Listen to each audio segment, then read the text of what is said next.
भारतीय फिल्म जगत की अभिनेत्री, बोल्ड महिला की छवि। मंडी से भाजपा के टिकट पर नवनिर्वाचित सांसद दिल्ली आ रही होती हैं। चंडीगढ़ एयरपोर्ट पर थप्पड़ मार दिया जाता है।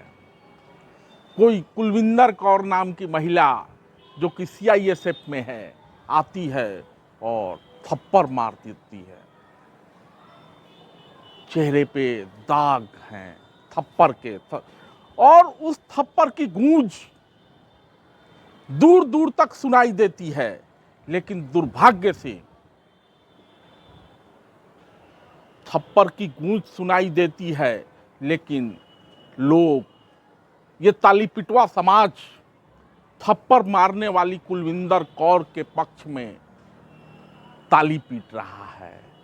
झांसी की रानी कौन, कंगना या कुलविंदर कौर? कुलविंदर ने अच्छा किया, 100 रुपये वाला बयान दिया था कंगना रनावत ने किसान आंदोलन में। कुलविंदर कौर कहते सुनाई देती हैं कि मेरी मां भी वहां बैठी थी। और कुलविंदर कौर की थप्पड़ तमाम जो प्रगतिशील, कथित प्रगतिशील लोग हैं, वो कुलविंदर कौर की वाहवाही में लगे हुए हैं। क्यों? क्योंकि वो भाजपा के सांसद कंगना रनावत को थप्पड़ मार देती है। और कंगना जिस समाज से आती है,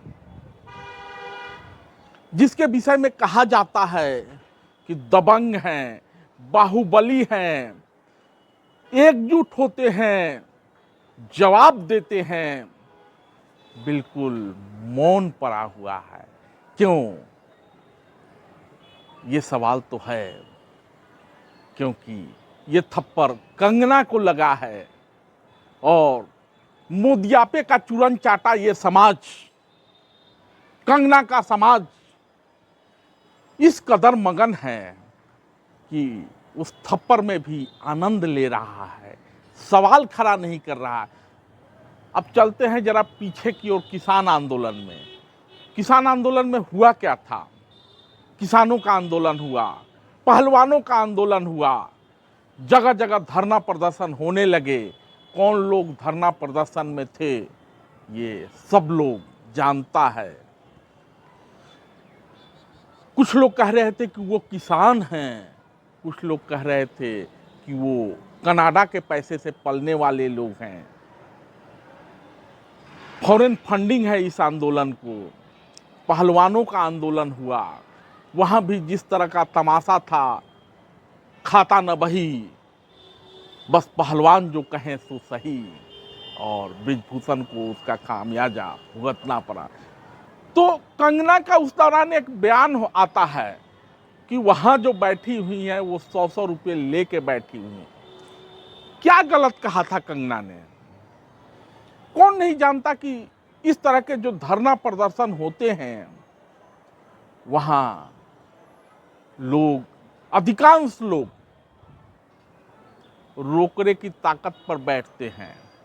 कौन ऐसा किसान होगा देश का जो कि साल भर अपना खेत खलिहान छोड़ के और रोड जाम करेगा, दिल्ली घेर लेगा, दिल्ली वालों का जीना मुश्किल कर देगा, हिंसक आंदोलन करेगा, लाल किला पर चढ़ जाएगा।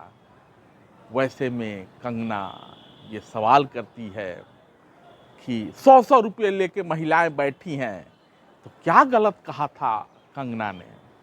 कुलविंदर कौर कहती हैं कि उसमें मेरी मां भी थी। कंगना के समाज को ये जरूर पूछना चाहिए कि उसमें अगर तेरी मां शामिल थी तो तुझे ये हक किसने दिया कि किसी को जाके थप्पड़ मार देगी? हो सकता है कि तेरी मां उसी 100 रुपये लेके बैठी हुई धरना प्रदर्शन पे, जैसा कि कंगना ने कहा था, इसीलिए तुम्हें इतनी मिर्ची लगी। और उसी मिर्ची का जवाब था कि तुमने अपनी नौकरी की परवाह नहीं की और कंगना रनावत को थप्पड़ मार दी। और आज देखिए जिस तरह का एक प्रोपेगेंडा किया जा रहा है, उसे नौकरी की जरूरत नहीं, बहुत अच्छा किया। आप किस बात को जायज ठहराना चाहते हैं? इसलिए आप इतना बोल पा रहे हैं कि कंगना का समाज चुप है, करनी सैनिक चुप हैं, देश भर के क्षत्रिय चुप हैं। उन क्षत्रियों ने, पुरुषोत्तम रूपाला ने एक बयान दिया था, पश्चिमी उत्तर प्रदेश में आप देख सकते हैं मोदी सरकार जो घुटने पे आ गई है, संख्या बल कम हो गया है, गिड़गिड़ाना पड़ रहा है दूसरे के आगे कि थोड़ा और सीट आ जाता। मत भूलिए, न्यूट्रलिटी भी एक चीज होती है।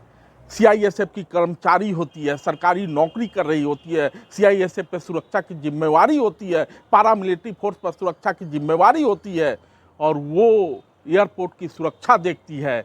और उसी में से एक कुलविंदर कौर आती है, एक नवनिर्वाचित सांसद को जाके थप्पड़ मार देती है, और आप थप्पड़ी पीटते हैं। आपका थप्पड़ी पीटना क्या इसलिए जायज हो जाएगा कि वो बॉलीवुड की अदाकारा है? माने बॉलीवुड में अभिनय करती है इसलिए आप उसको थप्पड़ मार देंगे? उसके पुराने बयान पे उसने जो कहा, तत्कालीन परिस्थितियों में कहा, उस परिस्थिति को लेकर अभी आप जयकारा लगाएंगे? मत भूलिए, अभी समाज चुप है तो आप इतना बोल पा रहे हैं। जिस दिन कंगना का समाज इस मुद्दे को लेकर जग गया, सारी पूर्ति बंद हो जाएगी। लेकिन उम्मीद नहीं है कि कंगना के पक्ष में वैसी आवाजें उठेंगी, क्योंकि कंगना के समाज ने मोदियापे का चूरन चाटा हुआ है और अभी सरकार बनाने में मगन है, और कंगना भी उसकी हिस्सा है। धन्यवाद।